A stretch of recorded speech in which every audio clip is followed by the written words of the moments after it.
Sir मेरा एक question है कि आप बोलते हैं कि success come from experience and experience come from bad experiences, but जो एक्सपीरियंस और बैड एक्सपीरियंस है वो हमेशा डिप्रेशन देते हैं। तो सक्सेस तो आती ही नहीं है, सक्सेस तक पहुंचते तक इतना डिप्रेस हो जाते हैं कि या तो वो फील्ड चेंज कर देते हैं या फिर वो वहां तक पहुंचने के लिए कुछ फाइनेंशियली लॉस इतना हो जाता है कि वो ईएमआई को बर्डन्स वगैरह ये सब चीजें चल जाती है। तो इसके अंदर ऐसा ऐसा क्या किया जाए कि वो जो डिप्रेशन बैड एक्सपीरियंस और एक्सपीरियंस से आता है उसको वो चेंज करके, थॉट को चेंज करके मैं आगे बढ़ सकूं। पहले मैं आपका क्वेश्चन अच्छे से समझ लेता हूं, आप बताना कि मैं ठीक सोच रहा हूं या नहीं। आपका क्वेश्चन ये है कि मैं बोलता हूं success comes from experience and experience comes from bad experiences. तो कई बार लाइफ में इतने बैड एक्सपीरियंसेस हो जाते हैं या इतने बड़े बैड एक्सपीरियंसेस हो जाते हैं कि उसके बाद में इंसान डिप्रेशन में ही चला जाता है और उसके अंदर हिम्मत ही बाकी नहीं रहती है कुछ और करने की। तो वो इंसान ही खत्म हो गया है, या ये कह लो चाहे साइकोलॉजिकली नहीं खत्म हुआ है बट फाइनेंशियली ही खत्म हो गया है, राइट। अब अगर ये जो मैंने कहा उसको बात को आप डीपली नहीं समझोगे या मेरे कॉन्टेक्स्ट को नहीं समझोगे, मेरे स्टैंड पॉइंट को नहीं समझोगे कि मैंने किस स्टैंड पॉइंट से ये बात कही, तो गड़बड़ हो जाएगी। ये बात मैंने कही थी अपने लाइफ चेंजिंग सेमिनार में। आप में से कितनों ने देखा है वो सेमिनार जो 2 घंटे का है? कितनों ने नहीं देखा है?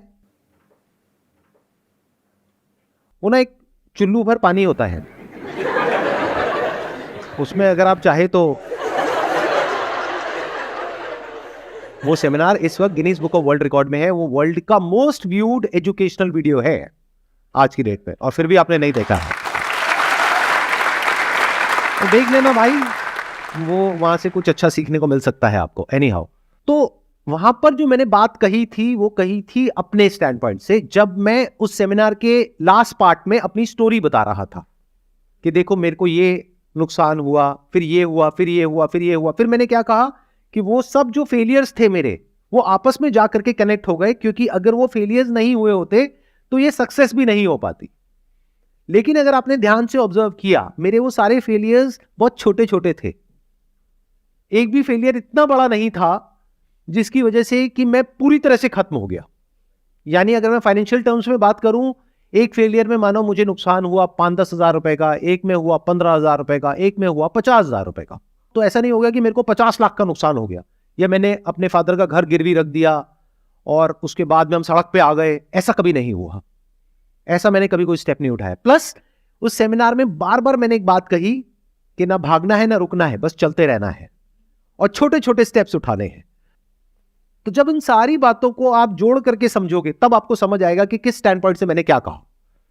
मतलब क्या कि अगर आप लोग छोटे छोटे स्टेप्स उठाते हो तो रिस्क भी छोटे छोटे हैं, तो फेलियर भी छोटे छोटे हैं, तो वहां से बाहर निकलना बहुत आसान है। तभी मैं कहता हूं आसान है।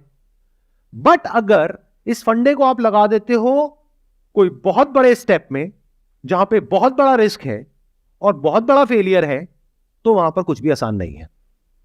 फॉर एग्जाम्पल, एक बच्चा है जो चलना सीख रहा है, धीरे धीरे कोशिश कर रहा है, बार बार गिर रहा है, फिर खड़ा हो रहा है, फिर चल रहा है, फिर गिर रहा है, फिर चल रहा है, तो कोई रिस्क है?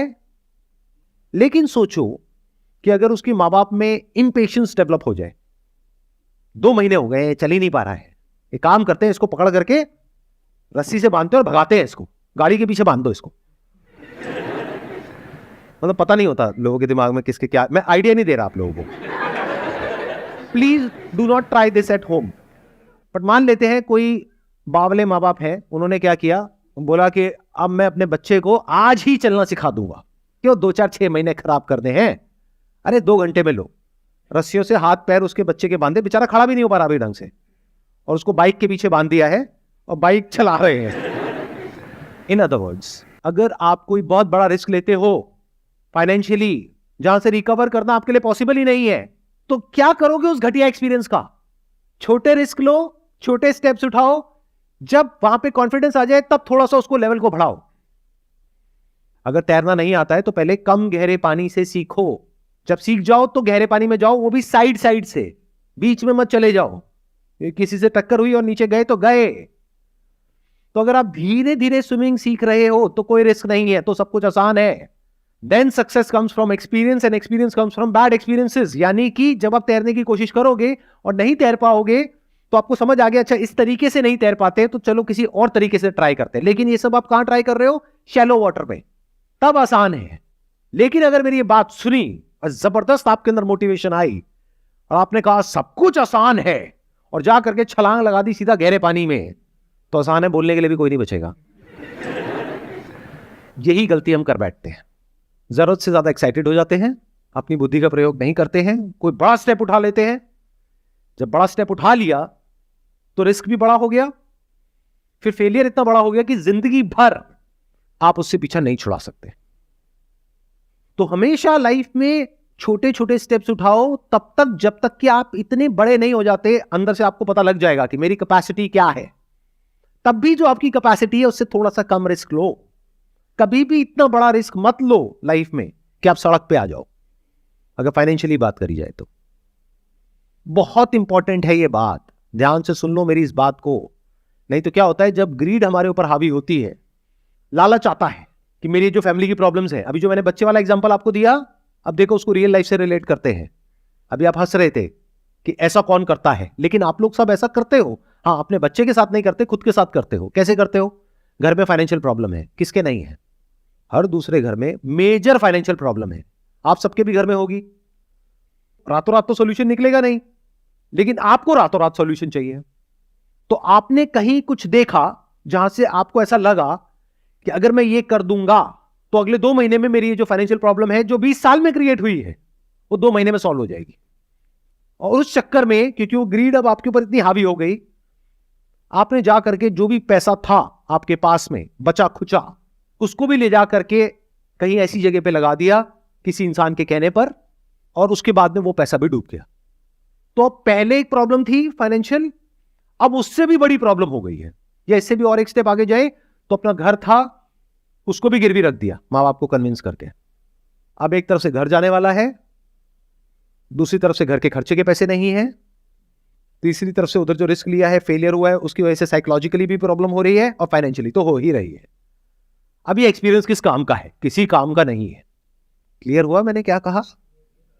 आपकी जो प्रॉब्लम थी उसका सोल्यूशन मिला आपको, आंसर मिला क्लियर कट? एक बार आप बताइए। सबसे पहले तो कि जो भी अगर रिस्क भी लेता हूँ तो उसके अंदर उतना रिस्क लूँ जितनी मेरी कैपेसिटी है, उससे भी कम, ताकि धीरे धीरे मैं स्टेप आगे बढ़ा सकूँ।